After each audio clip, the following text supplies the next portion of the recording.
Adani foundation నుంచి అభిషేక్ గారు, వారి యొక్క బంగారు కుటుంబం నుంచి కృష్ణవేణి గారు. అమ్మా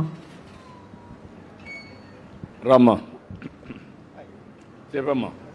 అందరికీ నమస్కారము. నా పేరు కృష్ణవేణి, మాడల కాలనీ గ్రామము. నా పరిస్థితి ముందర చాలా కష్టంగా ఉండింది సార్. మాకి సీఎం సార్కి చాలా ధన్యవాదాలు. అదాని ఫౌండేషన్ సార్కి, మేడంకి, సార్ వాళ్ళకి అందరికీ చాలా చాలా ధన్యవాదాలు. చాలా కష్టంగా రండి, ఇక్కడ రావాలి మీరు, పిలవక్కర్లా మిమ్మల్ని, మీరు రావాలి ఆటోమేటిక్గా. సార్ మేము కూల్ చేస్తూ ఉంటాం సార్. ముందర ఎవరు లేదు సార్, మాకు ఎవరు హెల్ప్ చేసేవాళ్ళు లేదు, మాకు పిల్లోళ్ళు లేదు. మా ఇంటైనా మేమిద్దరే సార్ ఉండేది, మాకు ఎవరు హెల్ప్ చేస్తూ ఉండేవాళ్ళు లేదు. అన్నం తినేదానికి కూడా చాలా కష్టం అయిపోయింది సార్. మాకు అన్నం తినేదానికి ఎట్లా మనం జీవనం ఎట్లా చేసుకునేది ఏమేమి కూల్ చేస్తూ ఉంటుంది. సారు మీద ఇంకా మా ఇంటైన పడిపోయి కాలు ఇరిగిపోయేసి రాడేసిండారు సార్ మా ఇంటైనకి. నాకు ఐబీపీ ఎక్కువ అయిపోయేసి కోమాకు పోయేసి తిరగడానికి రిటర్న్ అనే ప్రాణం మిగిలించుకొని వచ్చినాను సార్. నేను మా యజమానికి కాలు అపాయము, కూల్ చేసేకి కష్టము, కూల్ చేసేకి అవుతా ఉండలేదు, ఏం చేసేది అనేసి కష్టంగా ఉంటుంది. సంఘం బంగారు మిత్రగా ఉండి ఆయన ఏపీ సార్ వాళ్ళు, మేడం వాళ్ళంతా వచ్చి ఒక్కితాకు 10 సార్లు వచ్చి మీ పరిస్థితి ఎట్లుంది, ఏమి మీకు ఇల్లు ఉందే, భూమి ఉందే, మీకు ఎట్లా అనేసి అడిగిరి. మాకు ఇల్లు లేదు, భూమి లేదు, మాకు చిన్నగా కూలి చేసేకి కాకుండా అంగడి పెట్టుకుంటాము. దానికి అంగడికి కూడా మాకు వేసేకి డబ్బులు వేసేదానికి మాకు అవుతా ఉండలేదు, కష్టంగా ఉంది సార్ మాకు అని. దానికి సార్ వాళ్ళు మేము హెల్ప్ చేస్తామా, CM sir, Adani foundation sir వాళ్ళు హెల్ప్ చేస్తారు అని చెప్పి. సరే, నాకు సంతోషమై అందరికీ ధన్యవాదాలు. 46,500 రూపాయలు ఇచ్చిండారు. ఇప్పుడు అంగడికి చైర్లు, tables, ice cream, cool drinks అంతా తీసుకొని ఫాస్ట్ ఫుడ్ సెంటర్కి అంతా అంగడికి అంతా తీసుకున్నాం సార్. ఇప్పుడు 7,000 8,000 అంత నెలకు ఆదాయం వస్తూ ఉండే, ఇప్పుడు 10,000కు రావాలని కోరుకుంటా ఉన్నాను. వాళ్ళు ఎప్పటికీ తరతరాలుగా నేను మీ బిడ్డలుగా బంగారు కుటుంబంలో చేరిండేదానికి అదాని ఫౌండేషన్ సార్కి, సీఎం సార్కి, బంగారు మిత్ర సార్కి, ఏపీ మాస్టర్ సార్కి, మేడమ్మలకి చాలా బిడ్డలుగా వాళ్ళ బిడ్డలుగా ఉండాలని కోరుకుంటాను సార్. నేను చాలా సంతోషంగా, నేను ఎప్పటికీ నా ప్రాణం ఉండే వరకు మేమిద్దరే ఉండేది, మేము మా ఆయన ఇద్దరే ఉండేది. మాకు పిల్లోళ్ళే 18 సంవత్సరాలు అవుతుంది పెళ్ళి. ట్రీట్మెంట్ తీసుకునేదానికి హాస్పిటల్కి పోయి ట్రీట్మెంట్ తీసుకునే కూడా మా దగ్గర డబ్బులు లేకుండా, ఎవరు సహాయం లేదు, మాకు హెల్త్ బాగలేకుంటే కూడా ఎవరు చూసేవాళ్ళు లేదు. అంతా దీనిగా మేము ఉండాం సార్. ఇల్లు లేకుండా అంగిళ్ళనే సంసారం అంతా కాపురము, చిన్నగా చీట్లు గుడి చేసుకుంటాము, దాంట్లోనే ఉండాము. ఇప్పుడు బంగారు కుటుంబంలో చేరిన దానికి నాకు చాలా సంతోషము. నాకు వాళ్ళ బిడ్డలుగా ఎప్పటికీ మీ బిడ్డలుగా ఉండాలని చాలా కోరుకుంటా ఉన్నారు సార్. అందరికీ ధన్యవాదాలు సార్. ఇప్పుడు హౌ యు ఆర్ ప్లానింగ్, నువ్వు చెప్పాయా బంగారు మిత్రం సార్? అందరికీ గుడ్ మార్నింగ్ సార్. నేను దళాకోతపల్లి 2 ఆ పంచాయతీలో బంగారు మిత్రగా పనిచేస్తున్నాను. మొదటగా మేము ఈ P4 ప్రాజెక్ట్ అనేది వచ్చిన తర్వాత వీళ్ళెవరో మాకు తెలియదు సార్. ఫస్ట్ అంటే రాకముందు వీళ్ళెవరో తెలియదు. అంతకంటే మేము మా సార్ వాళ్ళు తీసుకొని మమ్మల్ని గేదర్ చేసి వీళ్ళని మొదటగా గుర్తించమన్న తర్వాత వీళ్ళు ఎలా ఉంది పరిస్థితి ఏమని చూసి మేము మొదటగా వెళ్ళిన తర్వాత వీళ్ళ ఇంటాయనకి కాల్ అనేది ఫ్రాక్చర్ అయ్యి అతనికి ఆపరేషన్ జరిగింది. ఈమెకు వచ్చి అంటే ఒక స్థితిలో ఉన్నప్పుడు ఇంకో స్థితిలో లేదు, ఆ విధంగా ఉండింది ఫస్ట్. మళ్ళీ ఆ తర్వాత మేము వెళ్ళిన తర్వాత ఈమెను అడిగాం, ఇట్లా మేము బంగారు కుటుంబం అంటే P4 ప్రాజెక్ట్ నుంచి వచ్చాము, మీ కుటుంబాన్ని బంగారు కుటుంబంగా తీసుకున్నారు, మేము వెరిఫికేషన్ చేయడానికి వచ్చాము అట్లని చెప్పాం. సార్ ఏం కావాలి సార్ అట్లనేది, వాళ్ళు ఆధార్ కార్డు అవి ఇవ్వండమ్మా అని చెప్పేసి వాళ్ళ స్థితిగతులన్నీ కనుక్కున్న తర్వాత వీళ్ళు ఒక రేకులింట్లో, అంటే ఇల్లు కూడా లేదు సార్, ఆ రేకులింట్లో జీవనం అనేది కొనసాగిస్తున్నారు. చిన్నగా అంగడి అనేది ఉంది దాంట్లో. అంటే దాంట్లో ఏ సామాన్లు కానీ అంటే అంగడికి సంబంధించిన అవన్నీ ఏది కూడా దాంట్లో లేదు. ఆ విధంగా అంటే ఆ పక్కలో వీళ్ళకి పాలిటెక్నికల్ కాలేజ్ కూడా ఉంది సార్.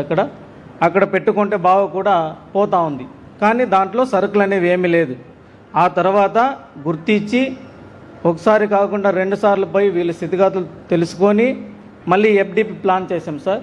ఎఫ్డిపి ప్లాన్ చేసిన తర్వాత మళ్ళీ అనగా వీళ్ళకి 46,500 రూపాయల సహాయం అనేది చేసి మేమే దగ్గరుండి అన్నీ కొనిచ్చి దానికి నిన్న సార్ వాళ్ళు, మా అదాని ఫౌండేషన్ సార్ వాళ్ళు, ఇక్కడ ఏపీ మా సార్ వాళ్ళంతా వచ్చి దాన్ని బాగా అంటే ప్రారంభం చేశాము.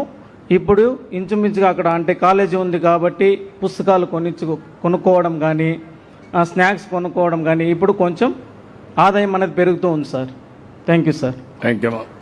Can you explain? Our approach is actually sustainable. So when we met this Krishnavani, what first of all enthusiasm. So that is also very important for us to see how, because she has that entrepreneurial skills, because she was running a very small snacks shop. When we met her, we motivated her to expand her business, and then she added very strategically. She added notebooks. She added a stall where, because there's a polytechnic school, a college there. So students come, and she has expanded every business, and she is quite motivated to do that. So our approach is also to continuously handhold the family, look at how also they look at the bookkeeping, because they also now need to know that if you are there spending anything, how much they are earning, what is the expenditure, how they can reduce the expenditure. So our approach is a long-term sustainable intervention with them then, so that they learn those enterprise and actually expand further also. Very nice of you. Congratulations. You understood very well. That is the concept. ఇప్పుడు మీరు చూశారు 3 కుటుంబాలు 3 రకాలు. ఆ 3 కుటుంబాలని 3 కంపెనీలు CSR కింద P4 కింద అడాప్ట్ చేసుకున్నారు.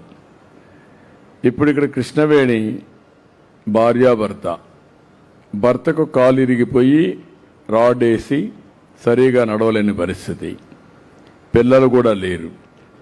అలాంటప్పుడు ఆదాయం లేకపోతే రేపు రాబోయే రోజుల్లో ఆవిడ్ని చూసుకోవాలంటే కూడా ప్రాబ్లం వచ్చే పరిస్థితి.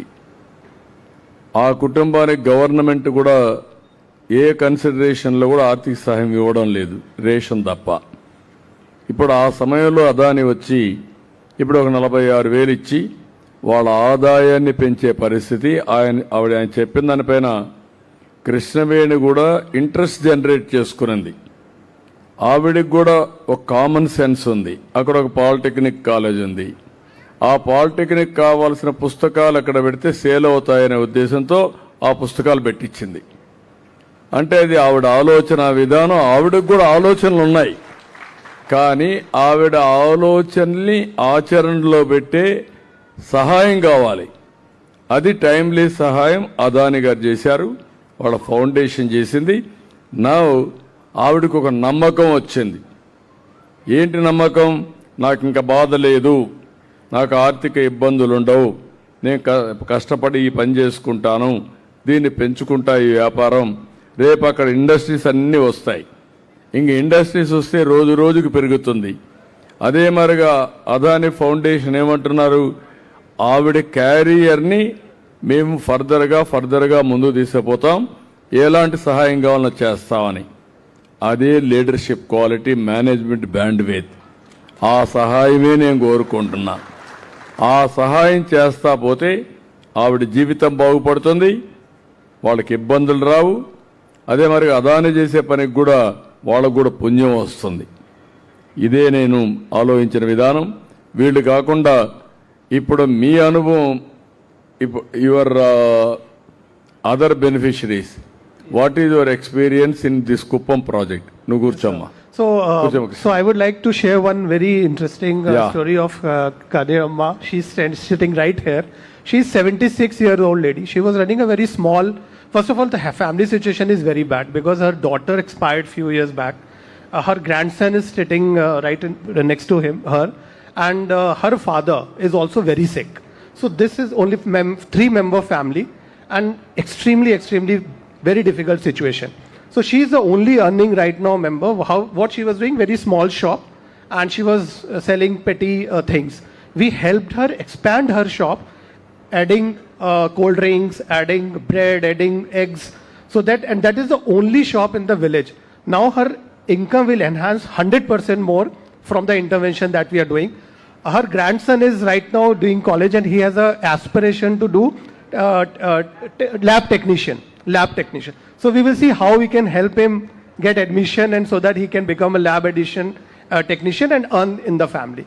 Similarly, a lot of stories we saw. One family we saw, they were blacksmith. They were doing. They actually used to manufacture agriculture equipment, chisel and axe and all. The father, when he was doing it, he got hurt. So now the daughter, she is already in the college. She stepped in while she is studying. Also, she is helping the family. But now what they have aspiration was to because manufacturing is very small so they are now becoming a trader also. So they wanted to buy some equipment so that they can, while they are manufacturing, they can also buy and sell.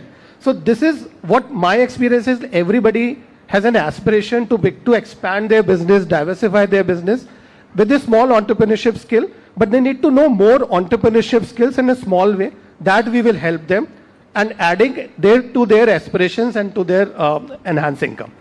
One important thing about, I would like to talk about Krishnaveni. When I met her, what she said, that when they were laborers, they actually spent a lot of time not having food.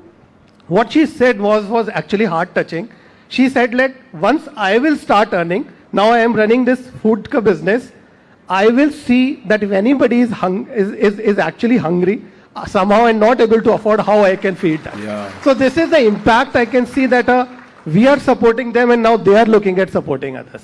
That is where I am saying you are taking social responsibility. In turn, they are also feeling social responsibility.